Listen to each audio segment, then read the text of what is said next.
Bonjour à tous et à toutes, s'il y a de la gente féminine parmi nous aujourd'hui. Alors, c'est une petite game que je caste pour une fois seul. C'était donc un 1v1 entre moi et un Protoss. Donc le Protoss ici et moi là-haut. Alors déjà, premièrement, je vais commencer à vous parler plutôt de ce que je compte faire au niveau de YouTube. C'est-à-dire que j'ai commencé, cette vidéo sera la première vidéo de ma chaîne que je ferai très bientôt. Je pense que j'en ferai beaucoup plus, mais là on va dire qu'il y a le bac qui arrive bientôt, alors c'est plus compliqué de faire des vidéos quand on a le bac à réviser, même si je suis pas un très gros bosseur. Et donc voilà. Donc cette petite game que je caste donc seul, on va montrer un petit peu la production, même si au début elle n'est pas super importante. Donc quelque chose d'à peu près basique, hein. Voilà, du pylône. Bon, généralement le pylône en 1v1 on le poste plus dans ce genre de petit coin là, ou même limite devant là, devant la B2, au cas où il y a une first agression. Après c'est peut-être un petit peu plus utile contre les airs que contre les terranes, mais bon voilà, les propres qui se croisent. Il était parti ce côté avant moi, je pense que c'était une... Oh la vache, il a fait plein de petits... Oh là là, il a couru partout. Je pense que c'est plus utile de ce côté après les supply dépôts. Donc c'est-à-dire vers, je sais pas, une 30, enfin de partir de la base à une 30, parce que on n'a pas encore le temps de voir ce que l'ennemi fait. Alors là au début je pensais justement qu'il essayait de m'éviter, mais non, il avait déjà programmé son petit aller-retour. Donc moi qu'est-ce que je vois quand j'arrive dans sa base? Et je vois donc une gateway, un pylône et du gaz. Donc je me suis dit que tout simplement le gaz servirait à faire comme un peu n'importe qui, hein, donc les stalkers, donc avec le bâtiment qui permet de les créer. Je ne sais plus comment il s'appelle, je vais regarder ça tout de suite. Il s'appelle le Cybernetic Core. Voilà, le Cybernetic Core, donc qui est lancé, il me semble, juste après d'ailleurs, hein, dans ma tête c'était ça, hein, dès que j'allais partir, paf, il le lançait. Donc là, le petit, toujours le petit propre qui continue à s'amuser dans ma base. Le premier marine qui est lancé, qui va, je pense, le mettre mid-life. Bien sinon, voilà exactement ce que je disais. Donc le Cybernetic Core, trois petites propres dans le gaz pour lui. Moi j'avais pas encore, voilà, j'ai commencé à lancer mes gaz après, mais moi je les lance toujours 2 par 2 en général. Le deuxième va vraiment pas tarder à suivre. Jusque là j'ai essayé de micro un peu mon marine. Et donc vous verrez que bientôt je ferai une B2, ce qui va d'ailleurs me sauver la vie en fait, en quelque sorte, hein. Vous verrez justement, voilà, donc plus tard. La raffinerie, la deuxième raffinerie qui est lancée, je suis déjà en orbital command. Donc voilà le warp gate qui est lancé, le deuxième gaz aussi pour lui qui est lancé. Au niveau de la production, lui il n'a pas encore d'unité, hein, mais il va en faire beaucoup et très bientôt. Donc je rappelle, hein, partant dans l'hypothèse que je les rush à ce moment là, je serais parti perdant, hein. 3 marines, ça se fait mais complètement défoncé par un stalker. On note le spamming de chronoboost sur sa gateway ainsi que son Cybernetic Core, le Twilight Council dont il va rechercher le blink, et ça y est, c'est déjà la B2 avec 3 marines et un petit SCV pour foutre un petit bunker. Alors à ce moment là, au niveau de l'income, qui est-ce qui gagne? Et c'est lui qui gagne, oui, effectivement. Il est parti un peu plus macro, ce que j'aurais dû faire d'ailleurs au final, parce que c'est ça qui m'a perdu, qui m'a empêché d'avancer plus vite que lui au début. Alors moi j'ai scanné à peu près ici pour voir une éventuelle B2. Là on aurait pu la voir, hein, le triangle ou le carré d'un Nexus est quand même assez balèze, donc là on aurait pu largement le voir.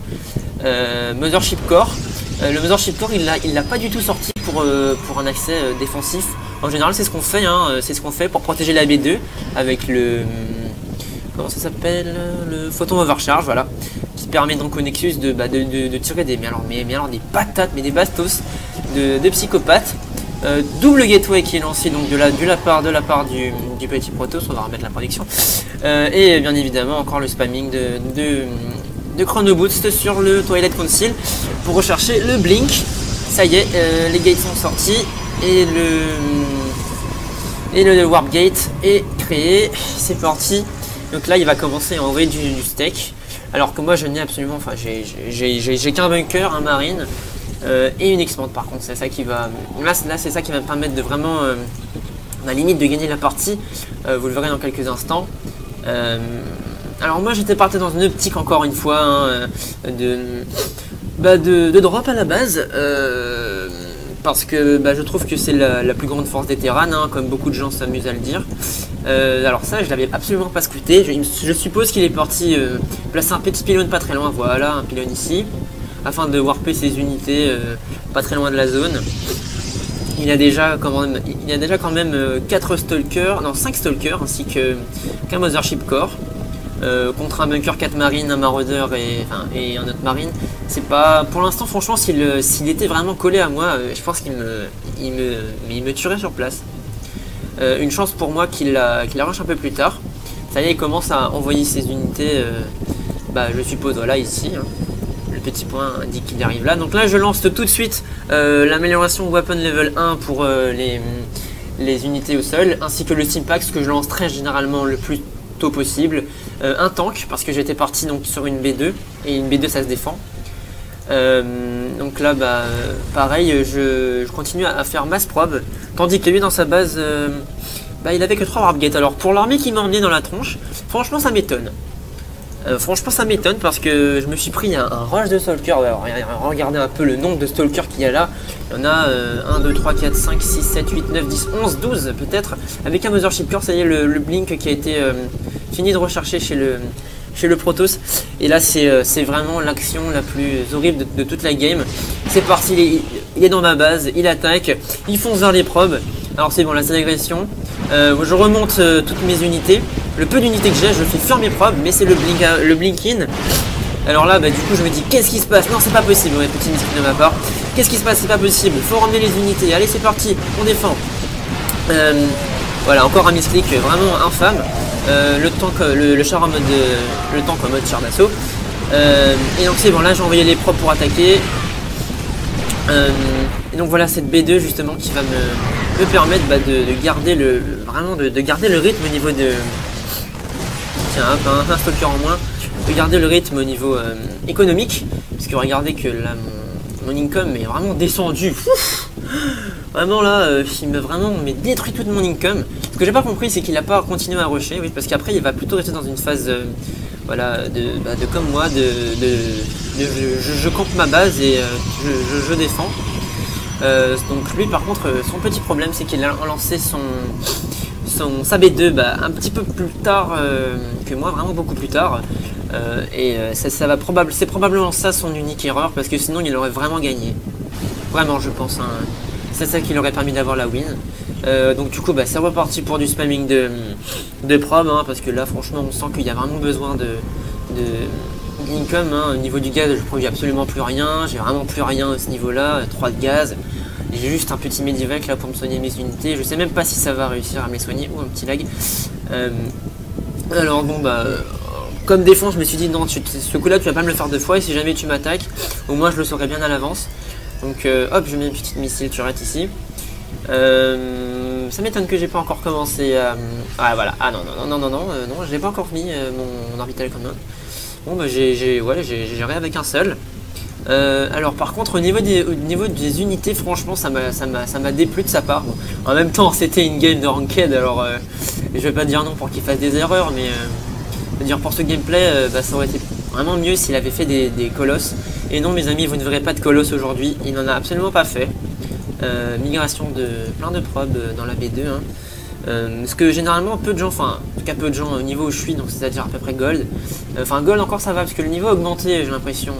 Je me retrouve contre des silver qui me déboîtent la tronche, je comprends absolument pas ma vie. Alors qu'avant, mes limites des platines, je me les mangeais au petit-déj. Le niveau sur le StarCraft a vraiment augmenté depuis Heart of the Swarm. C'est déjà quelque chose de très bien d'ailleurs, hein. Je trouve que c'est vraiment bien. Donc ce que je disais, c'est que oui, très peu de gens décalent leurs probes. Imaginons, ils ont, je sais pas, allez, 18 probes dans cette base là, et ils viennent d'avoir une B2. Faut toujours en décaler un peu, comme je l'avais dit dans l'une des games que j'avais casté avec Demon's Killer. D'ailleurs je vous mettrai le lien de sa chaîne dans la description. C'est que très peu de gens décalent leurs probes. tout cas mon niveau, hein. Parce que ce que j'avais expliqué, c'est que bah, les minerais, c'est cool de marquer qu'on peut en avoir 24 maximum sur la ligne. Le problème, c'est que, regardez, par exemple, non là il n'y en a pas assez en fait, bah justement il l'a bien fait, à 21, à la 21 probe, là c'est vraiment trop, c'est vraiment trop parce que ils sont en train d'essayer de se pousser pour avoir le minerai. Alors c'est voilà quoi, c'est ça qui casse un peu tout. Voilà, moi je trouve que voilà, à peu près 17, c'est le maximum qu'on peut avoir sur une ligne parce qu'il y aura que un ou deux petits carrés de minerai où il y aura trop de probes et ça va aller vite. 15 c'est à peu près bon, à peu près ce qu'il faut. Bon après bah vous faites comme vous voulez, hein. Moi pareil, bon là j'en ai quasiment pas, mais voilà 12 et 8, donc ça me fait 20 probes. Je vais encore en faire un petit peu plus et puis ce sera suffisant, hein. Donc au niveau des upgrades, on va remontrer les upgrades. Alors voilà, par contre là c'est là où j'ai vraiment été bien plus fort que lui sur ce niveau là. Mes marines ils étaient boostés à fond. Il me semble que c'est donc voilà exactement, ça fera trop longtemps que je lance l'armorie pour pouvoir lancer les upgrades de 2. Alors j'ai vu beaucoup de stalkers, donc j'ai fait 2 baraques avec l'Aptech. Tech Lab, hein, comme vous voulez, et donc bah, 2 factories, hein, 2 usines, parce que là il le fallait absolument, hein, pour avoir plein de tanks. Ça y est, donc au niveau income, je crois que je me suis redressé un peu grâce à ma B2. Je le dépasse pas, hein, franchement il est largement drama, sauf pour le gaz où on est à peu près au même niveau, mais au niveau du minerai c'est vraiment lui qui a l'avantage, mais ça n'a pas changé grand chose dans la partie. Franchement, d'ailleurs je pense qu'à ce niveau là c'est lui qui aurait dû m'attaquer, hein. D'ailleurs il n'y a pas eu assez de scouts.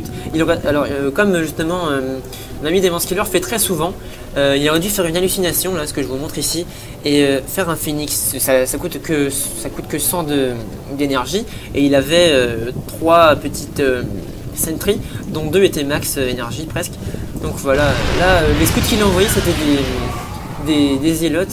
Ces zélotes ils ont même pas eu le temps de voir la moitié de mon armée. C'est voilà, ils se sont fait instant dès qu'ils étaient arrivés dans ma base. Donc bah ils ont pas eu le temps de voir beaucoup de choses. Par contre ce que je trouve dommage, regardez à ce niveau là, c'est qu'il finit par plus trop utiliser son minerai. Bon là ça se voit pas trop, mais je crois qu'à la fin de la partie je pense qu'il devait en avoir plein et pas s'en servir. C'est à dire que moi j'ai l'impression, je pense comme pas mal de joueurs, que quand on dépasse 500 de minerais possédés, hein, qu'on les possède, c'est qu'on n'a pas une assez bonne macro. Là par exemple il en a 500 et il s'en sert pas, alors que je suis persuadé que voilà, ces warp gates sont fonctionnels, il en a au moins une de fonctionnelle. Il pourrait très bien s'en servir et puis recréer d'autres warp gates. Au niveau de quoi d'autre? Alors toujours, hein, au niveau de la production, voilà toutes les améliorations que je lance. Il est qu'à son premier 1-1. Moi je commence déjà à être ah non, je commencerai bientôt, voilà, je commence à être 1-2. Ah oui, ce magnifique scan que j'avais. Alors quand il a envoyé ça, j'avais vu uniquement que son petit scooter là. D'ailleurs qu'il n'a plus, c'est qu'il a encore son petit observeur. Et heureusement il était pile dans la range là, le Dark Templar. Je l'ai eu, mais vraiment c'était chaud. Il me semble que ça va bientôt être la fin, oui. Je vais bientôt rush. Alors donc là j'ai combien de tanks j'ai? Eh bien j'ai 6 tanks, bientôt 8. Encore un petit medivac en approche. Une bonne vingtaine de maraudeurs et une bonne quarantaine de marines. C'est parti pour le rush, allez hop c'est parti. Notre ami qui pose donc B3. Ça va pas grandement lui servir pour la game, vous regardez 27 workers. Il a mal géré son économie. Bon moi j'ai eu de la chance, il me l'a un peu tout défoncé, donc j'ai eu le temps de recréer et j'ai pas finalement pompé comme un taré sur mes lignes. Ouais, moi j'aime pas trop arriver à un stade où il faut utiliser 4-5 bases, c'est super chiant à défendre. Mais bon, c'est aussi ça la puissance d'un joueur. Donc ce que j'ai précisé, alors là je sais, ouais, là, je l'ai fait parce que voilà, quand on rush, toujours lancer d'autres unités. Et moi je mets toujours un rally point sur une unité plutôt tanky comme le maraudeur ou comme le là, j'aurais dû le faire sur le Thor. Mais toujours lancer un rally point avec plein d'unités qui arrivent, parce que ça peut vraiment sauver les fesses, hein. Autant lui il peut s'amuser à spammer ça pas très loin là, mais autant moi j'aurais besoin d'un ravitaillement. Alors voilà, c'est parti, c'est l'agression. Les tanks comme au siège, bon là je les ai pas assez espacés, mais j'aurais dû. Là je comprends, mais j'ai pas du tout compris pourquoi est-ce qu'il avait peur. Allez hop, 3 unités qui explosent. Donc voilà, donc le filon, là je vais faire revenir un peu plus tard, j'ai un petit fail. Donc le filon d'unité qui se ramène à ma base. Quoi dire de plus? Je pense que c'est bientôt la fin là, il reste plus que quelques secondes de fight. Ça y est, c'est le final. Alors le style pack est lancé, c'est parti. Les tanks en mode siège tank. 8 and run, même si c'était plutôt compliqué. Et puis voilà, c'est la destruction totale du Protoss. Hein. J'ai beaucoup plus d'armées que lui au final. Vous voyez, avoir envoyé toutes ces unités à la suite, ça m'a permis de le surpasser au niveau du nombre. Et donc voilà, ça va bientôt être le GG, il me semble. Oui, il a dit le GG, il l'a dit.